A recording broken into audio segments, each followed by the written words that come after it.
El que pretenem és crear un espai comú de trobada, tot respectant les característiques, les circumstàncies i la voluntat dels habitants de cadascun dels territoris, perquè faciliti un futur comú. En definitiva, relligar tot allò que es fa i es pot fer arreu dels països catalans en defensa del que ens uneix i promoure el debat i, si escau, l'acció arreu de la nació catalana sobre com bastir un futur comú en llibertat. Ara mateix, al Principat, o Catalunya, de fet, una part de la nació, ja s'ha iniciat el procés cap a la independència. I aquest procés de transició cap a la independència i cap a la República Catalana ens situa en una realitat política de gran transcendència per al mateix Principat, però també per al conjunt de la nació catalana.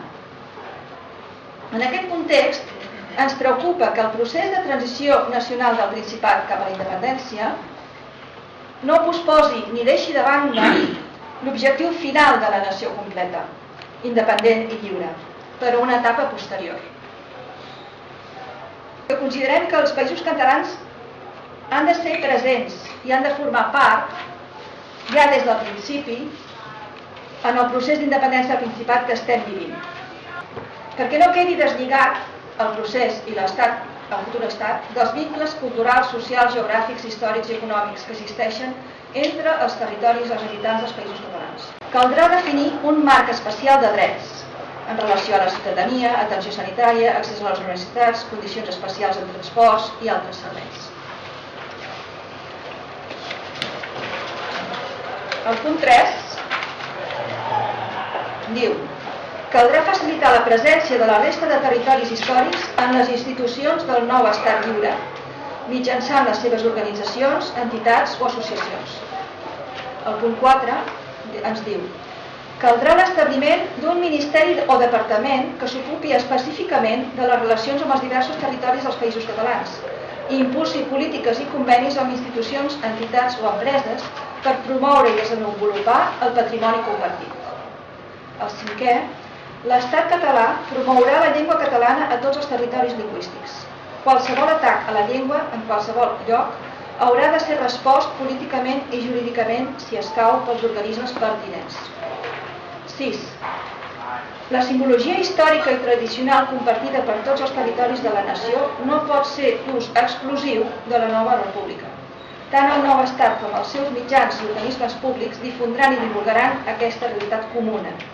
En aquest sentit, caldrà impulsar l'articulació de l'espai comunicatiu català format pels mitjans de comunicació de Catalunya i els mitjans de comunicació de la resta de territoris històrics dels països catalans. 7. Caldrà també negociar amb els estats espanyols i francès i impulsar la creació d'òrgans comuns de relació transfronterera per facilitar els intercanvis culturals i la imprescindible cooperació i especialització en àmbits com ara les infraestructures portuàries, viàries, ferroviàries o aeroportuàries. El nou estat posarà a disposició dels creadors culturals i artístics de la resta de països catalans els seus organismes de projecció exterior. I el 10è i últim, el nou estat promourà el reconeixement de totes les persones que han lluitat per la llibertat de la nostra nació a qualsevol dels seus territoris. Catalunya Principat deixi la porta oberta a la reflexió general sobre els països catalans amb l'objectiu que aquesta reflexió i les propostes que en deriven s'incorporin al procés que, a més de centrar-se i d'aconseguir un procés constituent de l'estat espanyol, de l'estat català al Principat, prepari i faci possible la continuïtat del procés cap a l'alliberament de la nació sencera i minimitzi els arguments que qüestionen la realitat i el futur en llibertat dels països catalans o de la nació catalana completa. Ara, des de l'Espai Matadejong, hem cregut oportú promoure aquestes propostes en format de manifest